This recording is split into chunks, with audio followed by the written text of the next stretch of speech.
दिल्ली सिख गुरुद्वारा प्रबंधक कमेटी ਦੀਆਂ ਚੋਣਾਂ ਦੇ ਨਤੀਜੇ ਐਲਾਨ ਦਿੱਤੇ ਗਏ ਨੇ, ਜਿਨ੍ਹਾਂ ਵਿੱਚ ਸ਼੍ਰੋਮਣੀ ਅਕਾਲੀ ਦਲ ਨੇ 46 ਵਾਰਡਾਂ ਵਿੱਚ 27 ਵਿੱਚ ਜਿੱਤ ਹਾਸਲ ਕਰਕੇ ਤੀਜੀ ਵਾਰ ਲਗਾਤਾਰ ਸਿੱਖਾਂ ਦੀ ਇਸ ਦੂਜੀ ਵੱਡੀ ਧਾਰਮਿਕ ਸੰਸਥਾ ਉੱਪਰ ਕਬਜ਼ਾ ਬਰਕਰਾਰ ਰੱਖਿਆ ਹੈ।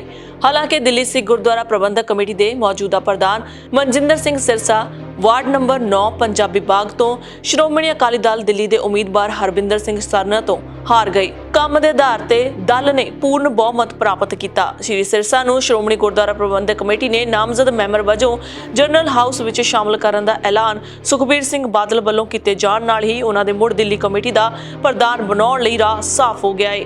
ਵਿਰੋਧੀ ਧਿਰ ਸ਼੍ਰੋਮਣੀ ਅਕਾਲੀ ਦਲ ਦਿੱਲੀ ਨੂੰ ਲਗਾਤਾਰ ਤੀਜੀ ਵਾਰ ਹਾਰ ਦਾ ਮੂੰਹ ਦੇਖਣਾ ਪਿਆ ਤੇ ਇਸ ਵਾਰ ਸਰਨਾ ਧੜੇ ਨੂੰ 14 ਹਲਕਿਆਂ ਵਿੱਚ ਜਿੱਤ ਮਿਲੀ। ਸ਼੍ਰੋਮਣੀ ਅਕਾਲੀ ਦਲ ਤੇ ਮਨਜੀਤ ਸਿੰਘ ਜੀਕੇ ਦੀ ਜਾਗੋ ਪਾਰਟੀ ਦੇ ਸਾਂਝੇ ਉਮੀਦਵਾਰ ਪਰਮਜੀਤ ਸਿੰਘ ਰਾਣਾ ਜਾਗੋ ਆਪਣੇ 2 ਹਲਕਿਆਂ ਤੋਂ ਹੀ ਜਿੱਤ ਸਕੀ। ਜੰਗਪੁਰਾ ਤੋਂ ਸਾਬਕਾ ਕਾਂਗਰਸੀ ਵਿਧਾਇਕ ਤਰਵਿੰਦਰ ਸਿੰਘ ਮਰਵਾ ਇਸ ਵਾਰ ਫਿਰ ਆਜ਼ਾਦ ਉਮੀਦਵਾਰ ਵਜੋਂ ਜਿੱਤੇ। ਹਾਲਾਂਕਿ ਉਹਨਾਂ ਨੂੰ ਸਰਨਾ ਭਰਾਵਾਂ ਤੇ ਸਾਬਕਾ ਜਥੇਦਾਰ ਭਾਈ ਰਣਜੀਤ ਸਿੰਘ ਦਾ ਸਮਰਥਨ ਵੀ ਹਾਸਲ ਸੀ।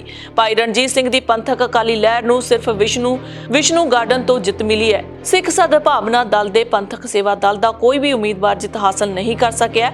ਪ੍ਰਬੰਧਕ ਕਮੇਟੀ ਦੀ ਚੋਣ ਲਈ 46 ਵਾਰਡਾਂ ਲਈ 22 ਅਗਸਤ ਨੂੰ ਵੋਟਾਂ ਪਈਆਂ ਸਨ। ਜੇਤੂਆਂ 'ਚ ਸ਼੍ਰੋਮਣੀ ਅਕਾਲੀ ਦਲ ਦੇ ਸੂਬਾ ਪ੍ਰਧਾਨ ਹਰਮੀਤ ਸਿੰਘ ਕਾਲਕਾ, ਜਨਰਲ ਸਕੱਤਰ ਦਿੱਲੀ ਸਿੱਖ ਗੁਰਦੁਆਰਾ ਪ੍ਰਬੰਧਕ ਕਮੇਟੀ ਗੁਰਦੇਵ ਸਿੰਘ, ਇਸਤਰੀ ਅਕਾਲੀ ਦਲ ਦੀ ਸੂਬਾ ਪ੍ਰਧਾਨ ਰਣਜੀਤ ਕੌਰ, ਦਿਲਸ਼ਾਦ ਗਾਰਡਨ ਤੋਂ ਬਲਬੀਰ ਸਿੰਘ ਵਿਵੇਕ, ਬਿਹਾਰ ਤੋਂ ਹਰਵਿੰਦਰ ਸਿੰਘ ਕੇਪੀ, ਸ਼ਕਤੀ ਨਗਰ ਤੇ ਜਗਦੀਪ ਸਿੰਘ ਕਾਲੋ ਅਹਿਮ ਉਮੀਦਵਾਰ ਸ਼ਾਮਲ ਹਨ, ਜਦਕਿ ਹਾਰਨ ਵਾਲਿਆਂ ਵਿੱਚ ਪਰਮਜੀਤ ਸਿੰਘ ਚੰਡੋਕ, ਰਵਿੰਦਰ ਸਿੰਘ ਖੁਰਾਣਾ ਦੇ ਨਾਮ ਸ਼ਾਮਲ ਨੇ। ਉਧਰ ਸ਼੍ਰੋਮਣੀ ਅਕਾਲੀ ਦਲ ਦੇ ਪ੍ਰਧਾਨ ਸੁਖਬੀਰ ਸਿੰਘ ਬਾਦਲ ਨੇ ਕਿਹਾ ਕਿ ਦਿੱਲੀ ਸਿੱਖ ਗੁਰਦੁਆਰਾ ਪ੍ਰਬੰਧਕ ਕਮੇਟੀ ਚੋਣਾਂ ਵਿੱਚ ਅਕਾਲੀ ਦਲ ਦੀ ਜਿੱਤ ਨੂੰ ਖਾਲਸਾ ਪੰਥ ਵੱਲੋਂ ਅਕਾਲੀ ਦਲ ਦੀ ਪੰਥਕ ਹਸਤੀ ਤੇ ਧਰਮ ਪ੍ਰਤੀ ਵਚਨਬੱਧਤਾ ਤੇ ਫਤਵਾ ਕਰਾਰ ਦਿੱਤਾ ਹੈ। ਉਹਨਾਂ ਐਲਾਨ ਕੀਤਾ ਸੀ ਕਿ ਸ੍ਰੀ ਸਿਰਸਾ ਨੂੰ ਸ਼੍ਰੋਮਣੀ ਗੁਰਦੁਆਰਾ ਪ੍ਰਬੰਧਕ ਕਮੇਟੀ ਵੱਲੋਂ ਦਿੱਲੀ ਕਮੇਟੀ ਲਈ ਮੈਂਬਰ ਵਜੋਂ ਨਾਮਜ਼ਦ ਕੀਤਾ ਜਾਵੇਗਾ।